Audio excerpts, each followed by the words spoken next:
돈은 피할 것도 두려워할 것도 아닙니다. 가까이 지려면 편안해지십니다. 돈을 생각하는 시간, 옥 대표입니다.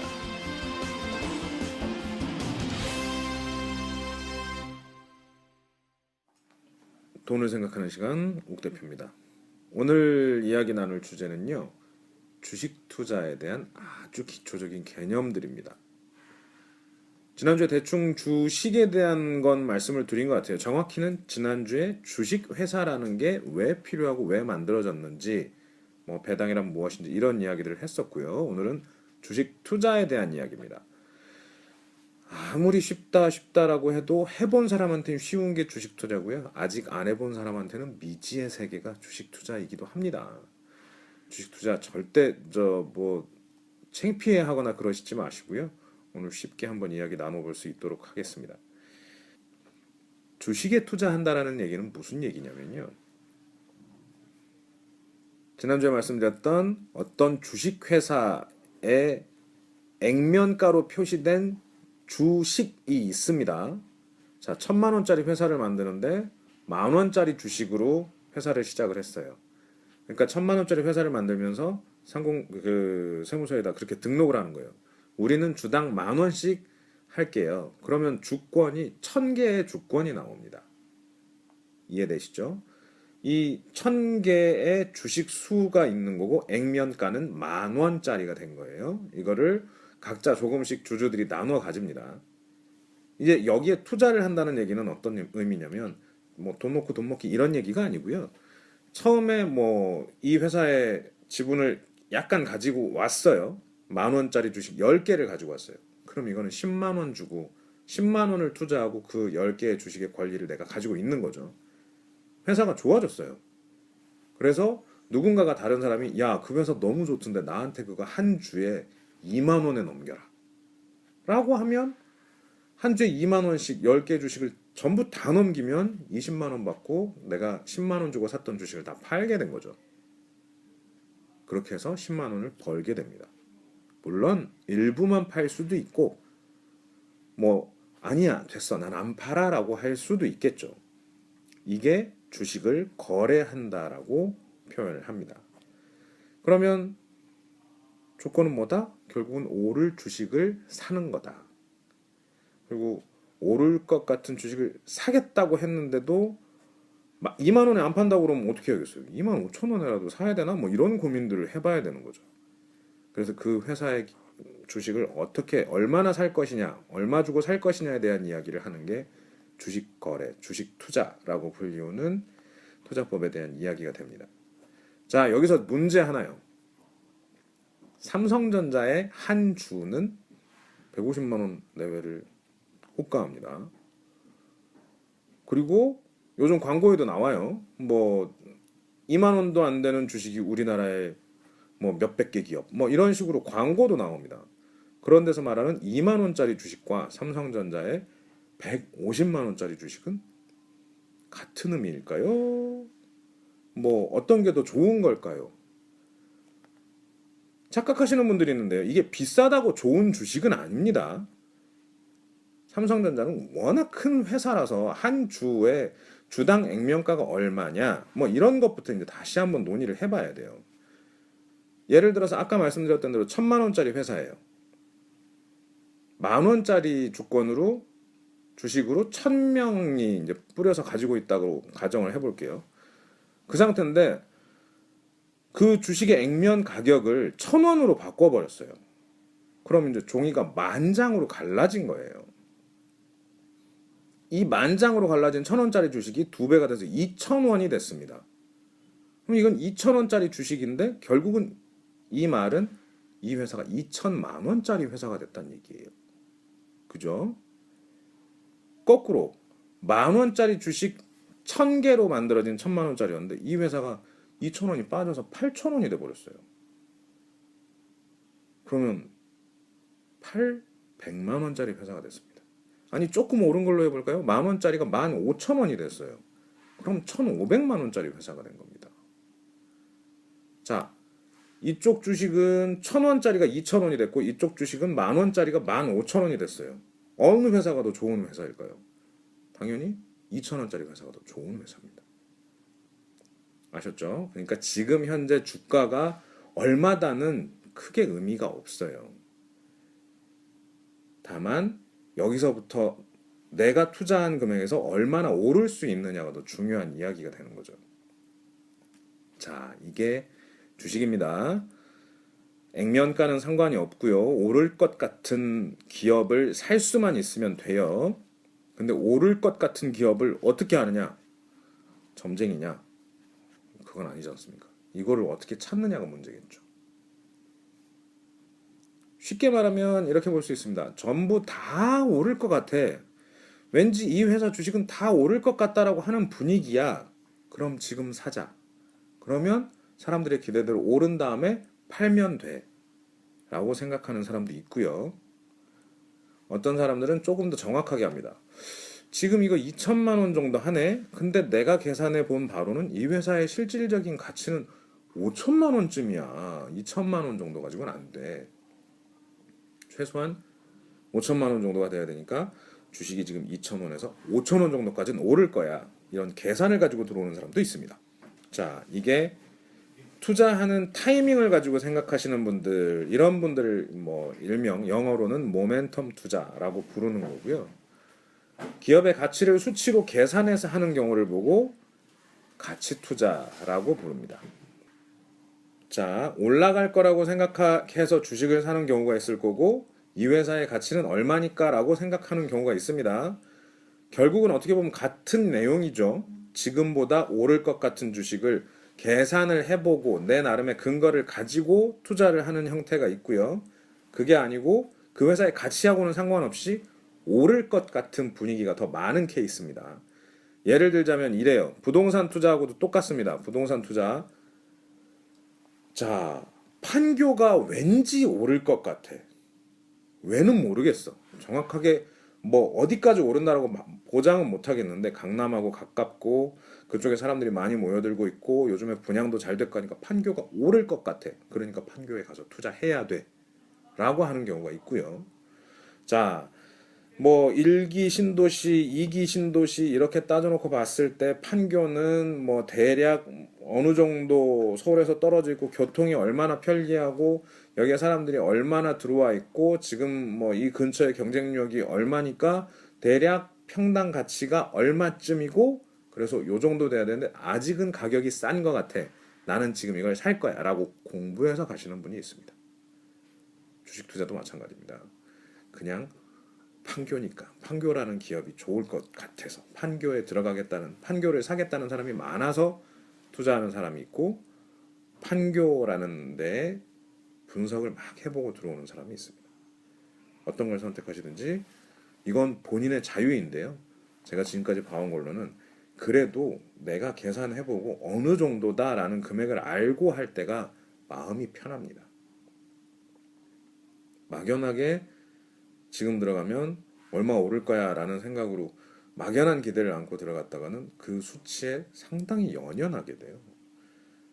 그것보다는 그 회사의 기업 가치를 알 수 있는 상황에서 들어가는 게 훨씬 마음은 편합니다.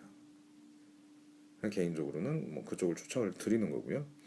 자, 이게 주식 투자라는 개념이고 주식 투자를 하는 방법에 대해서 말씀을 드렸습니다. 근데 이게 말이 방법이지 실질적인 방법은 아니죠. 왜? 뭐 머릿속으로만 주식을 사고 팔고를 해봤지 지금 실제로는 안 해봤거든요. 자, 그럼 실제로는 어떻게 하느냐? 자, 뭐 은행 가서 적금 드는 거랑 비슷합니다. 증권사에 가서 계좌부터 만드세요. 계좌를 만드는데 통장 만드는 건 똑같은 거니까 그냥 본인이 신분증만 가지고 가서 자, 통장 만들어 주세요 라고 하면 돼요. 그럼 증권사 주식 투자를 하니까 꼭 증권사에 가서 통장을 만들어야 되느냐? 요즘 시대가 어떤 시대인데요? 그냥 은행 가셔서 하시면 됩니다. 은행 가셔서 저 증권 투자하려고 하는데 통장 하나 만들어 주세요 라고 이야기를 합니다. 그러면 창구 직원이 그럴 거예요. 어느 증권사요? 그렇지. 증권사는 고르고 가셔야 돼요. 내가 은행 통장에다가 돈을 넣는 것처럼 어딘가의 통장에 돈을 넣어놓고 그 돈이 주식 거래가 이루어지게 하려면 증권사에서 대행을 해주는 형태가 되는데 그 대행해줄 증권사가 어딘지를 보라는 거죠. 대우, 신한, 뭐 또 어딨죠? 키움, 뭐 이런 식의 이제 커다란 회사들 꽤 많이 나옵니다. 우리투자증권도 그렇고요, NH투자증권도 있고요. 뭐 이런저런 증권사들이 되게 많아요. 우리나라에 증권사만 50여 개가 있습니다. 근데 그런 증권사 중에 어디를 골라서 갈 거냐? 이제 여러 가지가 있는데 일단은 도와주겠다는 사람이 있는데 거 해주시는 게 좋아요. 괜히 뭐 다른 이유 대지 마시고요. 그냥 집 가까운데 아니면 저 자꾸 들락달락하면서 이야기해도 안 귀찮아 할 만한 그런 곳을 찾아가시거나 내가 아는 주변에 누군가가 어느 증권사를 다닌다고 하면 거기 그냥 가시면 됩니다. 수수료 차이가 약간 날 수 있는데요. 예전처럼 뭐 엄청난 차이는 아니고 요즘에는 거의 비슷한 차이가 나요. 뭐 한국투자증권 뭐 광고들 많이 하죠. 뱅키스 뭐 이런 식의 이제 광고들도 나오고 하는데 그 중에 아무데나 가시면 됩니다. 가서 한 번만 만들어 보세요. 그리고 한번 써보세요. 여기서 써본다라는 게 어떤 의미냐면요. 은행에서 해줄 수 있는 건 그거예요. 은행에다가 주식 투자하려고 합니다. 증권 거래가 가능한 통장 하나 만들어 주세요라고 하면 은행 계좌번호 111-111-111이라고 하는 통장에다가 증권사 계좌번호 2-2-2라는 통장을 같이 붙여줘요. 그래서 내가 이 은행에다가 입금을 하고 이 은행에서 출금도 가능한데 증권사는 내 은행 계좌를 아는 게 아니라 2-2-2라는 자기한테 부여된 증권 계좌에서 그 돈이 왔다 갔다 하게끔 할 수 있습니다. 그럼 이제 일단 증권에 투자할 수 있는 돈은 만들었습니다. 2-2-2라는 통장에다가 돈을 넣었어요. 자, 이제 그거 가지고 어떤 주식을 사보려고 합니다. 예를 들어 뭐 제가 뭐 현대자동차의 직원이에요. 그러면 현대자동차 다니다 보니 야, 현대자동차도 잘 나가지만 현대자동차가 잘 나가면 잘 나갈수록 모비스는 더 많이 돈을 버는 것 같아. 그래서 모비스에 투자를 해요. 그럼 증권사에다가 어떻게 얘기할까요? 저 모비스 사주세요?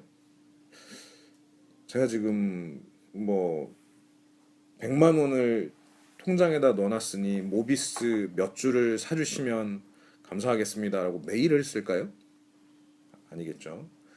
방법은 인터넷 뱅킹 하듯이 홈 트레이딩 시스템이라는 HTS라는 걸 써서 직접 주문을 넣을 수 있고요.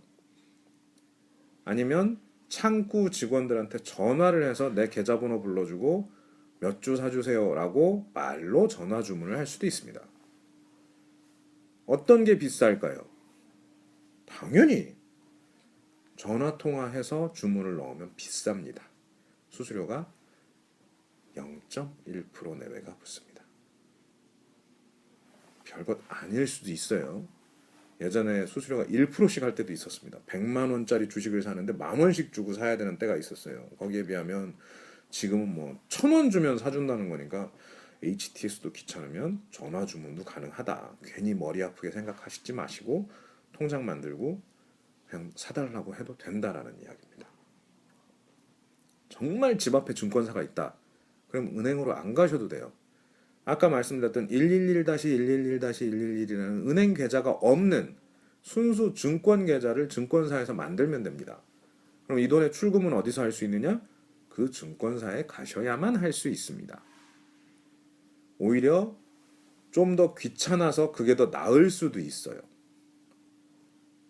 뭐 100만 원 잊어버린다 생각하고 이걸로 주식 한번 배워볼게요. 어느 증권사에 돈 넣어놓고 그 100만 원 떨어질 때까지 한번 해보겠습니다. 라고 주식 투자를 시작하신다면 은행 계좌랑 연결이 안 돼 있는 게 오히려 빼기도 귀찮아서 그걸 해볼 수 있는 기회가 될 수도 있습니다.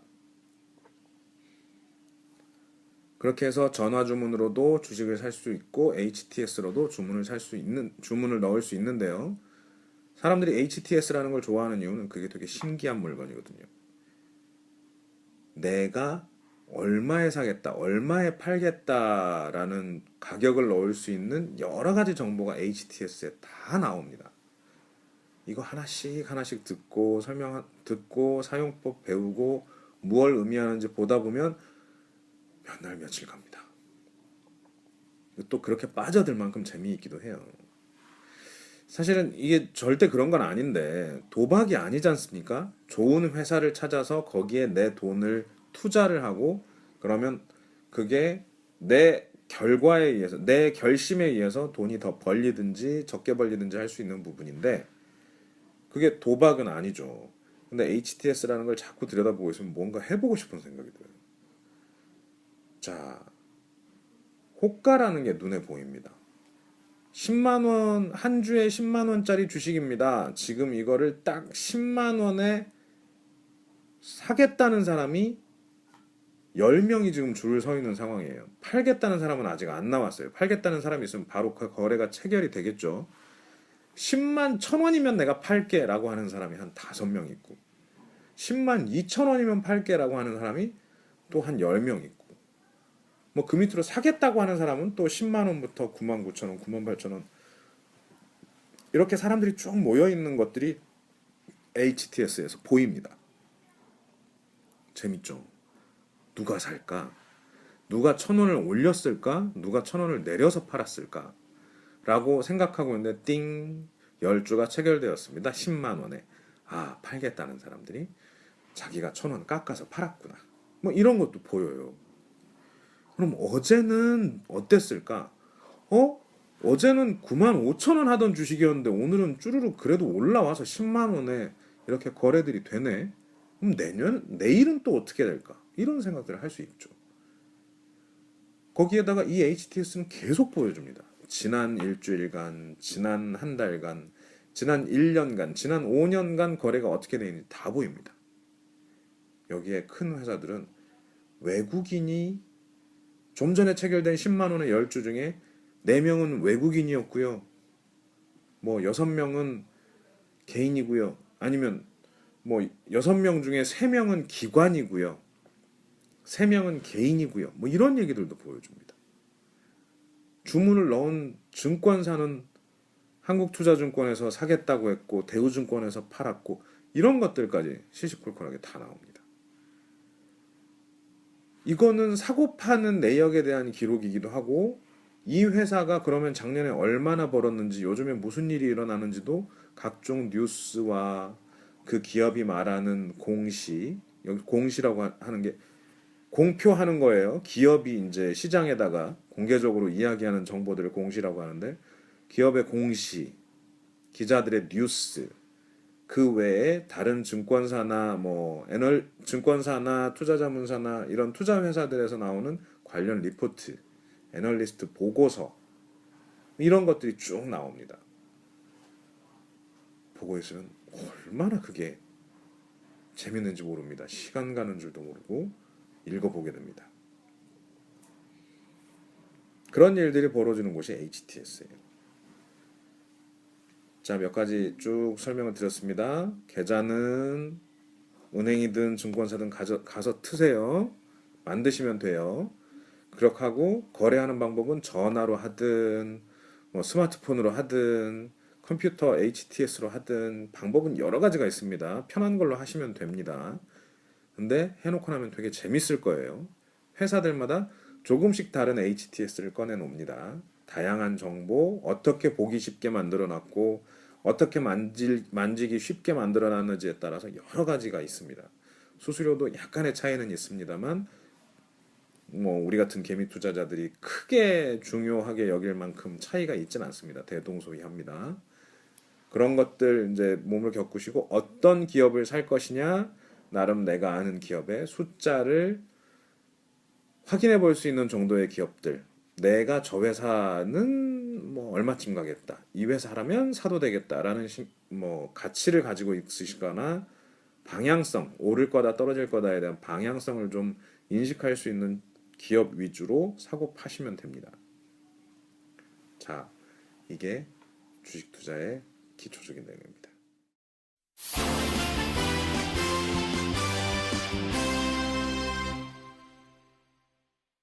그러면 제가 몇 가지 이런 주식 기업을 고르는 법에 대해서 말씀을 드릴게요. 제일 쉬운 법. 요즘 히트치는 상품이 뭐냐? 요즘 제가 생각하기에 가장 히트치는 상품은 진짬뽕입니다. 진짬뽕. 그럼 어떻게 해야 된다? 진짬뽕 만드는 회사의 주식을 사야 된다. 이게 답인 거죠. 잘 될 거니까. 근데 그러면서도 이제 반대로 무슨 생각을 해야 되냐면 꼬꼬면을 생각해야 됩니다. 이게 진짬뽕이 계속 이렇게 팔릴 것이냐? 이건 모르는 얘기죠. 꼬꼬면처럼 한 달에 확 꼬그라질 수도 있는 거예요. 그리고 나만 이렇게 생각하느냐? 이미 사람들이 다 보고 갔을 수도 있습니다. 진짬뽕 만든 회사의 주식이 벌써 올랐을 수도 있어요. 그럼에도 불구하고 내가 사야 될 것이냐에 대한 고민을 좀 해봐야겠죠. 그리고 그 다음으로는 이제 뭐 비슷한 것들이기는 한데요. 뭐 되게 멋진 브랜드를 가지고 있다거나 독점하고 있는 회사들 이런 데들이 있습니다. 전 요즘 저 집에서 과자 사 먹을 때 애들 집어넣고 과자 먹을 때 보면 역시 새우깡이 진리다 그런 생각을 해요. 농심이라는 회사입니다.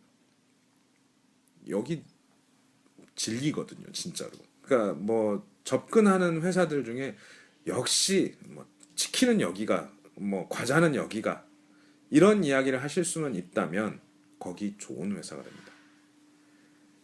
그리고 누구도 넘보지 못할 만큼 뛰어난 인류 기술이라는 것도 있습니다.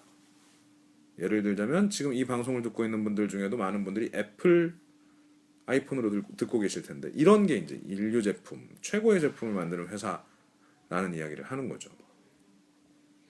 그런 거 말고도요.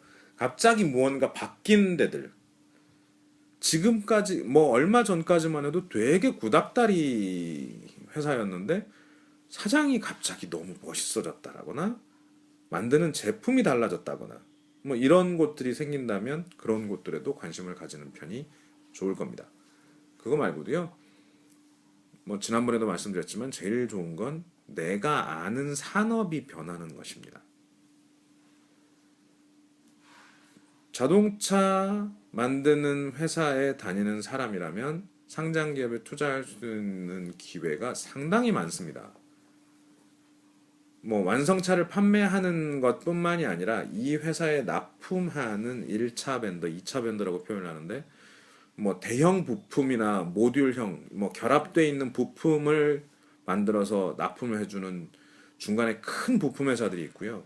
그 부품 회사에 또 납품을 하거나 아니면 현대자동차에 직접 납품을 하는데 조금 작은 부품을 납품을 하는 뭐 예를 들자면 한라공조인가요? 자동차에 에어컨 납품하는 회사.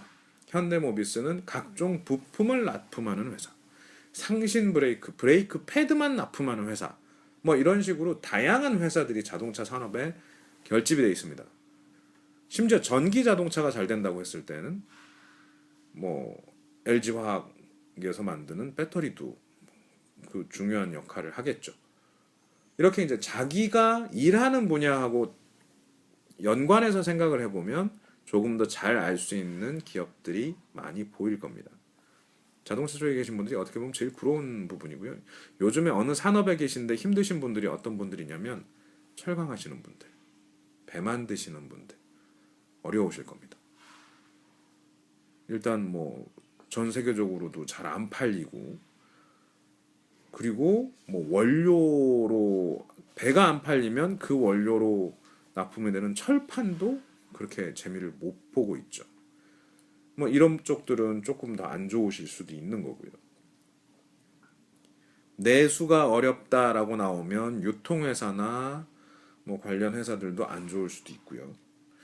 그러니까 지금 나오는 경제 뉴스들을 보면 왠지 이 기업은 좋을 것 같고 이 기업은 안 좋을 것 같은 케이스들이 나옵니다. 그런 것들을 찾아서 투자를 하는 게 주식 투자라는 게 됩니다.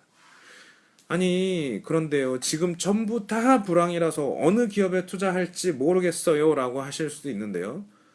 그렇죠. 다 내려갈 수도 있어요. 다 안 좋다라고 볼 수 있는 상황도 맞아요. 그럴 때에는요 훨씬 많이 그 기업의 가치보다 훨씬 많이 떨어진 기업은 없는지 한번 찾아보시는 것도 괜찮은 방법입니다. 정상적으로는 20만 원쯤 하던 회사가 또 이렇게 말씀드리면 헛갈리실까봐 뭐 전체 시가총액이 2천만 원쯤 하던 회사였는데 지금 현재 경기가 안 좋아져서 1,500만 원 정도의 기업 가치를 보이는 회사가 있어요. 근데 주식시장에서는 1,000만 원도 안 하는 가격이에요. 그럼 이런 기업 다시 올라가겠죠. 그런 기업을 찾아내야 되는 거죠. 예를 들자면 또 그런 회사들도 많이 있습니다. 회사가 하는 일은 매우 단순한데 그래서 남들이 관심을 갖지 않는데 이 회사는 엄청난 자산을 가지고 있는 경우도 있습니다. 제지회사나 뭐 목재회사 뭐 이런 데들이 그런 케이스가 많은데요. 일단 이런 데들은 땅이 많이 필요해요. 쌓아놔야 되니까. 땅을 잔뜩 가지고 있어요. 근데 이 회사의 주가를 따져보면 땅값보다도 못한 데들이 또 많습니다. 근데 그 땅이 좋은 땅이다. 조만간 오르겠죠. 근데 이런 것들도 관심기업으로 넣고 보시면 관심 있게 지켜보시다 보면 좋은 결과가 있을 수도 있겠다라는 생각입니다. 이게 주식 투자입니다. 하나하나 더 따져보면요. 어디까지 가냐면 그 기업의 가치는 어떻게 계산하는가. 뭐 어떤 유형, 이런 형태의 기업들은 어떻게 계산을 하는 게 맞는가. 그럼 이제 회계를 공부하셔야 돼요. 뭐 회계적으로 봤을 때 뭐 원가는 이러하고 매출은 이만큼이고 원가는 이러하니 이익은 요만큼일 거고 그 이익 말고도 다른 형태의 돈을 버는 방법이 있다면 그것까지 가산해서 봤을 때 이 회사는 얼마 이런 식으로 계산을 해야 되는 거고요. 그게 아니라 모멘텀이라고 보는 그러니까 추세로 봤을 때 오를 것 같다 떨어질 것 같다 사람들이 이 정도 가격이면 더 살 것 같다라는 심리적인 상황을 보시기 위해서는 뭐 예를 들자면 HTS에 나와 있는 그 지난 판매 거래 결과에 대한 차트 같은 걸 보면 뭐 이동 평균선 뭐 이렇게 부르는 것들이 있습니다. 추세선 뭐 이런 것들을 분석해서 앞으로도 한동안은 더 사려고 하는 사람들이 많겠다. 팔려고 하는 사람들이 많겠다. 이런 내용들이 나오기도 합니다. 그것 또한 공부하실 수 있다면 좋겠죠. 자, 다만 이건 사족인데요. 그런 심리적인 선의 움직임 그런 것들이 있어요. 60일 이동 평균선이라고 한다면 지난 거래가 있었던 날들만 60개의 날짜를 모아가지고 이 기간 동안에 거래가 어떻게 이루어졌는지를 쭉 따져보는데 이걸 갑자기 10일 이동 평균선이 밑에서부터 위로 치고 가는 곡선이 나오는 경우가 있어요. 자, 다시 한번 말씀드려 볼게요. 60일 이동 평균선을 그려봤더니 저 60일 전에는 딱 1,000원이었어. 근데 이게 매일같이 10원씩 10원씩 10원씩 올라가지고 60일이 딱 지나보니까 1,600원이 됐어요. 올라가는 추세죠. 장기적으로도. 근데 지난 10일 동안은 어떤 일이 벌어졌냐를 따져보니까 올라가는 추세가 더 급격히 올라가는 거예요. 평균 10원씩 올라가는 줄 알았는데 알고 보니까 지난 열흘 동안은 12원, 13원, 뭐 어제는 15원씩 올랐어. 그럼 최근에 갑자기 오르네 이거. 이렇게 볼 수 있겠죠. 그럼 이거는 지금 오르고 있는 추세가 훨씬 더 세졌으니 요거는 지금 사야 돼. 반대로 최근 추세가 점점 더 내려가고 있는 추세야. 그럼 이거는 다 올랐어. 이제 팔아야 돼. 뭐 이렇게 볼 수도 있어요. 근데 재밌는 건 이 추세라는 것도 남들도 다 봅니다. 그래서 나만 그렇게 생각하는 게 아니라 남들도 다 그렇게 생각하고 같이 사려고 하고 같이 팔려고 합니다. 거기서 또 싸움이 나는 거죠. 그리고 이렇게 됐으면 이제 오늘은 아니고 내일부터 사야 돼라고 했는데 오늘 먼저 발 빠르게 사는 사람이 있습니다. 나 이제 내일부터 팔 거야 라고 했는데 오늘부터 갑자기 팔아 제끼는 사람이 있습니다. 그래서 내가 원하는 가격에 사지 못하거나 내가 원하는 가격에 팔지 못하면 고스란히 손해를 봐야 되는 경우도 생길 수 있습니다. 그래서 사실 저는 심리를 가지고 하는 거라든가 뭐 트렌드를 보고 하는 것에 조금 더 부정적인 이유가 있는 게 이게 맞는 투자법을 찾기가 어렵고요. 매일같이 내가 나를 괴롭히게 됩니다. 올랐을까 떨어졌을까 이게 맞을까 틀릴까를 가지고 나를 괴롭히게 됩니다. 전업 투자자라면 그러니까 아침에 장 시작해서 그러니까 9시부터 주식 거래를 할 수 있는 시장이 열리는데 그 전부터 지켜보고 있다가 3시에 장 마감할 때까지 오로지 주식만 보고 있는 분들이라면 그런 거 따져보고 고민하고 하는 것 또한 재밌을 수 있어요. 근데 회사원인데 일해야 되는데 가정주부인데 애봐야 되는데 우리가 어떻게 봅니까? 우리 같은 일반 서민들한테는 조금 무리한 투자법인 것도 사실입니다.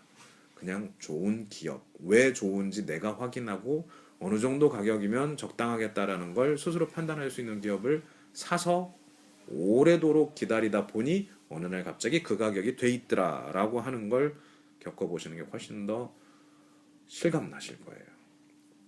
자, 오래도록 장기간 그 기업의 가치를 보고 가치 투자를 하는 게 조금 더 유리하지 않겠냐 하는 게 제 생각입니다.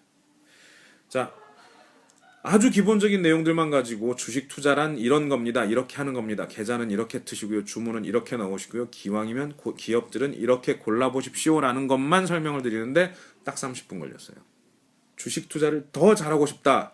앞으로도 한 이런 30분짜리 수업을 10대 번은 들어야 될걸요. 농담이고요. 오늘은 주식 투자에 대한 이야기만 했습니다. 다음번에는 어떤 얘기를 할 거냐면요. 여기에 조금 더 넣어서 채권까지 한번 가보려고 합니다. 지금까지는 주식이라더니 갑자기 채권은 뭡니까? 물어보실 텐데요. 채무자, 채권자, 채무자의 권리를 나타내는 표를 얘기합니다.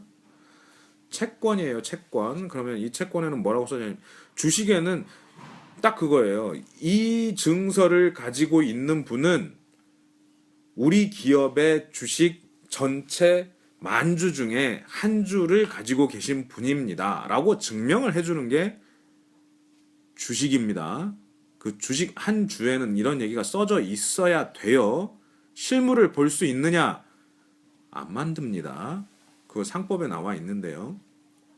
주식을 실제로 발행하지 않아도 됩니다. 실제로 발행하려 그러면 일일이 다 그 회사 사인 들어가 있는 주권을 뭐 몇만 장을 도장을 찍든지 뭘 어떻게 하든 증거를 남겨야 되잖아요. 근데 그거 뭐 굳이 너무 힘들고 그래서 안 합니다. 제가 이제 책 만드는 사람이라 우스갯소리를 이것도 드리면 예전에는 한 십수년 전까지는 책 뒤에다가 인지라는 걸 붙였습니다. 저자의 도장이 찍혀진 스티커들을 책에다 붙여놨어요. 저자 선생님이 딱 줘요 그걸. 도장 3,000개 찍어가지고 저희한테 보내주면 그거를 다 저희 일일이 붙이는 겁니다. 그렇게 하고 책 더 만들고 싶어요. 그럼 와 도장값 들고 가 이제 옛날 얘기죠. 주식도 마찬가지예요. 옛날에는 뭐 최초의 증권 거래소가 생겼을 때는 그런 실물이 있었을 거예요. 근데 지금은 없습니다. 그 찾기는 어려워요. 채권도 마찬가지입니다. 채권에는 뭐라고 써져 있냐? 그러니까 이 채권 또한 실물은 아닌데 뭐 그렇게 써져 있는 채권들이 있습니다. 뭐 이 채권은 대한민국 정부가 보증하는 채권으로서 액면가 그러니까 뭐 100억짜리입니다. 이 채권을 가지고 계신 분께는 1년에 2%의 이자를 드리겠습니다. 라고 약속을 해놓은 권리예요. 채무증서예요. 영화 보면 그런 얘기 나옵니다. 뭐 100달러짜리 지폐 가지고 하는 것 말고 더 센 거, 뭐 무기명 채권, CD라고 부르는 것들인데 여기에 이제 이 채권의 주인이 표시가 안 돼 있다는 거죠. 무기명이니까 채권인데 이게 액면가가 훨씬 큰 거예요. 이거 한 장에 종이 한 장에 도장 몇 개 찍어져 있고 이 종이 한 장이 몇 천만 원, 몇 억짜리를 보증하는 종이인 경우들이 있었어요. 그럼 요거가 범죄에 악용되기도 하는 거죠.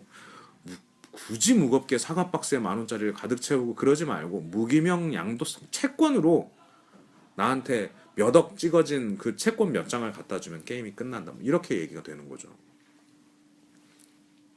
그런 채권이라는 부분들도 기업에 투자하는 것과 비슷하게 투자가 됩니다. 근데 뭐 이 채권이라는 것도 어떻게 되겠어요? 워낙 규모가 크니까 작은 거면 이렇게 채권으로 나갑니다. 뭐 몇십억, 몇백억씩 버는 기업이 저 몇천만 원만 빌려주세요. 채권 발행할게요. 이런 일 안 하죠. 훨씬 더 대규모의 투자가 일어나는 것들을 합니다. 국가에서 채권을 만들어 가지고 나라가 필요한 돈을 조달하기 위해 국채를 발행합니다. 수백억, 수천억씩 발행을 하죠. 그렇게 만들어진 채권들은 누가 투자할 것이냐? 개인이 할 수 있느냐? 할 수 있으세요? 없죠. 너무 비싸니까.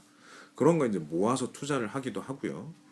이렇게 사람들의 돈을 모아서 투자를 하다 보니 그 채권 거래하는 것 자체가 우리는 잘 경험하지 못합니다. 하지만 펀드 투자라는 것을 통해서 보기도 하고요. 그러한 채권들이 조금 더 확대가 되면 이제 채권의 목표들이 이제 나오기 시작해요. 주택담보대출 채권만 뭐 따로 모아보자. 뭐 어떤 목적의 채권들만 따로 모아보자. 이쪽 채권에만 나는 투자할 거야라고 하는 투자 회사들이 생기기도 합니다. 제가 지금 이 얘기를 이렇게 장황하게 드리는 이유는요. 숙제를 하나 내드리려고. 요즘 유행하는 영화가 하나 있습니다. 빅쇼트라고요. 자, 이게 채권 거래에 대한 이야기입니다. 결론은 왜 서브프라임이라는 사태가 일어나서 미국에 난리가 나서 사람들이 집을 샀다가 하우스 푸어가 되고 이게 왜 이렇게 무서운 일이었고 이걸로 돈을 번 사람들은 어떤 마음이었고 여기서 배워야 될 교훈은 무엇이고 우리나라의 부동산은 어디로 갈 것인지 이거에 대해 고민해 보기 위해서 다음 주에는 빅쇼트에 나오는 용어들을 가지고 한번 정리를 해볼까 합니다. 그 사전적인 의미로 오늘은 약간 채권에 대해서 맛을 보여드렸습니다. 자, 오늘 주식 이야기, 주식 투자 이야기, 주식을 어떻게 거래하는지 방법에 대해서 몇 가지 말씀을 드렸습니다. 다음 주에는 빅쇼트에 나오는 용어를 가지고 다시 만나 뵙겠습니다. 감사합니다.